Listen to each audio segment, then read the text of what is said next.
এখন দিল্লি বসে চিন্তা করছে দিল্লি বোধহয় ওনাকে আবার বাংলাদেশের মস্তকে এনে দিবে। এই স্বপ্ন দেখাটা ভালো, কিন্তু দুঃস্বপ্ন দেখাটা ভালো না।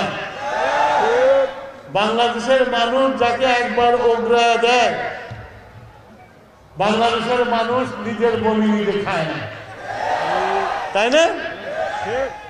সুতরাং আওয়ামী লীগে আলাদা যে দিবার স্বপ্ন দেখছে, আমার ক্ষমতায় ফেরত আসবে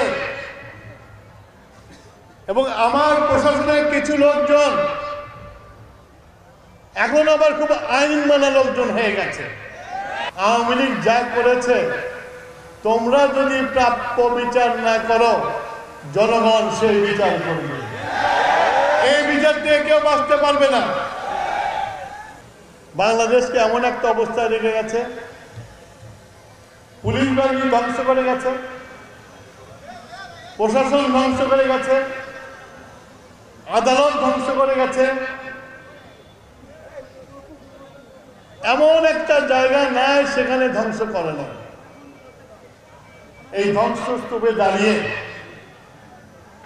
আজকে আমরা বিএনপি তারেক রহমানের নেতৃত্বে জনগণের কাছে 31 দফা দিয়েছি। আমরা সেই 31 দফায় বলেছি যে নির্বাচনে জয়লাভ করলে আমরা একা সরকার গঠন করব না, আমাদের সাথে যারা আন্দোলন করেছে, আন্দোলনকারী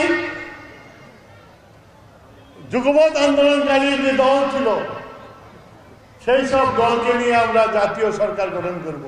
তারেক রহমান 31 দফা দিয়ে এই 31 দফা পূর্ণ করে বাংলাদেশকে আবারও